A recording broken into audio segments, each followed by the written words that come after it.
Eh bien, bonjour à tous. Merci beaucoup à vous d'être là présent maintenant. Merci à vous, Monsieur Poltz, de vous être rendu disponible pour participer à cette interview live. L'intention de Nixis avec les interviews live de l'été, c'est de donner la parole à des professionnels de la relation client qui accompagnent des entreprises ou des marques qui sont dans le quotidien des Français, voire même dans le cœur des Français. Et c'est tout à fait le cas avec vous-même, puisque après avoir été directeur général Europe de Chanel, vous avez créé et vous dirigez toujours Approche sur mesure, qui est le seul centre d'appel spécialisé dans le monde du luxe et qui a une expertise très pointue dans la relation client, parce que ASM accompagne une centaine de grandes marques dans le luxe, des marques que vous pouvez découvrir sur le site web d'Approche sur mesure et de par votre implantation à l'international, puisque vous êtes dans 8 pays. Et enfin, vous avez réalisé récemment une étude, comme chaque année, sur les tendances de la relation client dans le luxe, sauf que cette année était un petit peu particulière, donc vous allez partager avec nous, vos enseignements. Merci beaucoup, Monsieur Poltz. Bonjour, bienvenue à vous. Alors, pour démarrer, quel constat tirez-vous de la relation client dans ce contexte dans le luxe? Dites-nous. Bonjour, merci beaucoup. Pour vous parler est en fait une étude qui avait été avant, une étude où on a plus de contacts que nos clients du luxe, et en fait, les résultats étaient dans la crise, dans le 15 mars. En fait, les résultats peuvent montrer à ce moment-là, donc fin 2019, début 2020, une poursuite des tendances. Et les grandes tendances de la relation client dans le monde du luxe, c'était d'une part la résilience du téléphone, qui représentait plus de la moitié des appels et plus de la moitié des contacts. Depuis des années, on dit que le téléphone est en chute par rapport aux emails et en chute par rapport aux réseaux sociaux. Alors en fait, on constate, et plus particulièrement dans le monde du luxe, que le téléphone reste un outil de communication. Et c'est vrai que pour des marques de luxe, c'est quand même beaucoup plus facile d'avoir quelqu'un au téléphone où on a une réponse immédiate, on a plus de facilité de personnaliser et où on peut donner plus d'informations et plus facilement.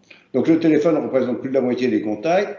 Ce sont les emails qui régressent un petit peu au profit des réseaux sociaux. Et alors, si on regarde les résultats par pays ou par zone, c'est effectivement en Asie, alors que les réseaux sociaux sont vraiment dominants. Et il y a le cas tout à fait particulier de la Chine avec WeChat, où WeChat est absolument dominant, puisque les Chinois ne font rien sans passer par WeChat. Et c'est un peu une exception au niveau mondial. Si on réfléchit par type de produit, en fait, par rapport à cette moyenne de répartition entre le téléphone, l'email et les réseaux sociaux, les emails sont surtout importants pour les marques premium. Donc, on a un certain nombre de marques dans notre portefeuille qui ne sont pas des marques à proprement parler de luxe, mais premium. Ce sont elles qui ont le plus de contacts par téléphone. Et par email, pardon. Et en revanche, en ce qui concerne les motifs de contact, ce qui domine de plus en plus, ce qui est de plus en plus important, c'est le e-commerce, qui représente maintenant la moitié de l'activité, et ensuite les demandes d'informations sur les produits. Donc ça, c'est vraiment quelque chose qui était avant la crise et quelque chose de permanent. Aujourd'hui, qu'est-ce qui s'est passé? Qu'est-ce que la crise a changé? Donc, comme tout le monde, le 15 mars, on a eu très peur et on a fermé toutes les écoutilles, plus les fournisseurs, on a mis un certain nombre de gens, ce qu'on appelle en France chômage technique et que les autres pays appellent travail partiel, chômage partiel et que les autres pays appellent travail partiel. Bon, et en réalité, ce qui s'est passé est très différent de ce qu'on avait prévu parce que notre activité non seulement n'a pas diminué et a plutôt augmenté. Et on a aujourd'hui un volume d'appels qui est de 25 à 30% supérieur à la moyenne ou à ce qu'on avait l'année dernière à la même époque. Alors évidemment, c'est un peu différent pays par pays, parce qu'il y a des pays comme l'Asie qui sont complètement sortis de la crise du Covid. Hein. La Chine, justement, n'en parle plus, n'y pense plus. Le Japon fait encore attention, mais le commerce est reparti. Et même le pays qui aujourd'hui dans le monde souffle le plus, ce sont les États-Unis. Même aux États-Unis, où là, bon, les gens sont de plus en plus prudents. Même aux États-Unis, on a un volume qui est supérieur au volume de l'année dernière. Bon, c'est en grande partie les gens qui compensent les fermetures de boutiques, hein, qui nous appellent et qui demandent des informations par téléphone parce qu'ils ne peuvent plus aller dans les boutiques où ils achètent en e-commerce. Et donc, comme on est très impliqué dans le e-commerce, hein, ça explique notre évolution positive. Alors, notre problème, nous, on fait partie des gens pour qui le problème n'est pas le volume d'activité. Enfin, tant que ça dure, hein, on ne sait pas. Hein, très difficile de savoir où on en sera en septembre. Mais aujourd'hui, à date, notre problème est d'avoir les effectifs pour répondre aux questions par téléphone, par email. Et avec les lois sociales françaises, c'est assez difficile parce que les gens ont, pour dire pudiquement, une certaine réticence à se remettre au travail, hein, après, dans les circonstances actuelles. D'accord. Est-ce que vous diriez que la crise a permis d'accélérer quelques changements avec certains signaux qui étaient déjà là? Est-ce que le e-commerce se fait par des nouveaux canaux? Est-ce que pour les demandes d'informations sur les produits, vous utilisez des bots, une manière d'automatiser de plus en plus, ou qu'est-ce que vous constatez? Écoutez, on n'a pas constaté une évolution, on a constaté plutôt une accélération, enfin une certaine accélération des tendances, mais assez limitée. Bon, sur les différents sujets dont vous parlez, c'est sûr que le e-commerce a connu un développement important, puisque donc on a suivi le développement du e-commerce chez nos clients, mais bon, c'est simplement une accélération des tendances. En ce qui concerne le digital, les bots et autres outils dont vous parlez sont aujourd'hui assez peu répandus dans le monde du luxe. Quand même difficile quand on achète quelque chose chez Hermès, que ce soit un robot qui vous dit si j'ai bien compris votre question, tapez sur le 1, j'ai tapé sur le 2. Au-delà d'un certain prix, on attend quand même un autre type de service. Alors, il est certain que une certaine automatisation est en cours. On est en train de l'étudier.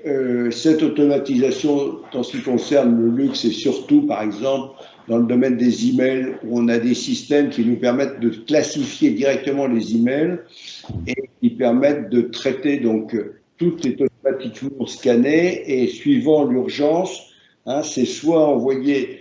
Si dans un email, il y a marqué Bernard Arnault ou allergie et tout, c'est immédiatement sur le bureau du directeur. Et si c'est un email où il y a demande de stage ou demande d'échantillon, on fait une réponse automatique. Donc ça, c'est des processus qui étaient déjà en cours pour les emails. Et les chatbots pour le chat sont très peu développés à l'heure actuelle dans le monde du luxe et on n'a pas eu le temps d'accélérer entre le 15 mars et maintenant, on n'a pas eu le temps d'accélérer. Ils sont difficiles à utiliser essentiellement parce que, bon, il y a le côté luxe, ça c'est une première chose. Et il y a aussi le côté, pour qu'il fonctionne, il faut un apprentissage, comme ils disent, et il faut beaucoup de cas. Or, le monde du luxe se caractérise par des petits volumes et par des petits volumes et un très grand renouvellement de l'activité. Enfin, je ne connais pas bien le monde de l'assurance, mais il me semble que c'est complètement différent. L'assurance qui doit recevoir des centaines de milliers de questions sur le même sujet. Donc le bot a le temps de bien se former, de savoir répondre. Tandis que nous, il y a une nouvelle collection tous les 6 mois, les articles ne sont plus les mêmes.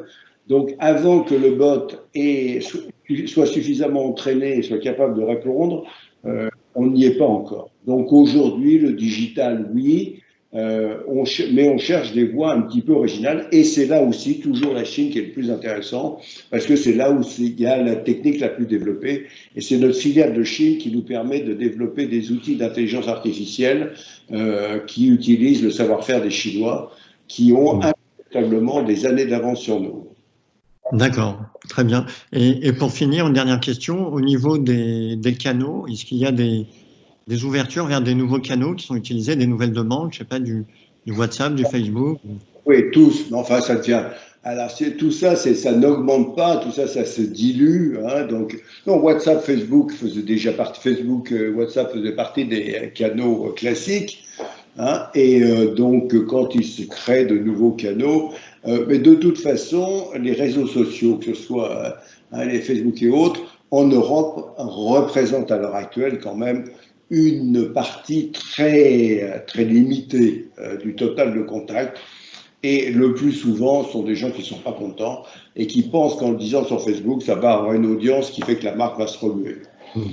C'est vraiment essentiellement des réclamations, mais ça représente que moins de 3% du total de nos contacts. D'accord, entendu. Bon, merci beaucoup, Monsieur Pöltz. Merci à tous d'avoir participé et assisté à cette interview live que vous pourrez retrouver sur le site web de Nixis, nixis.com. La semaine prochaine, jeudi 9 juillet à 14h30, nous aurons la joie d'écouter un autre entrepreneur, Monsieur Jean Régnier, qui est dirigeant de Commerce, qui nous fera l'honneur d'être ici et de partager son expérience sur d'autres pans de l'activité et de la relation client. Voilà. Merci beaucoup et à bientôt. Au revoir, monsieur.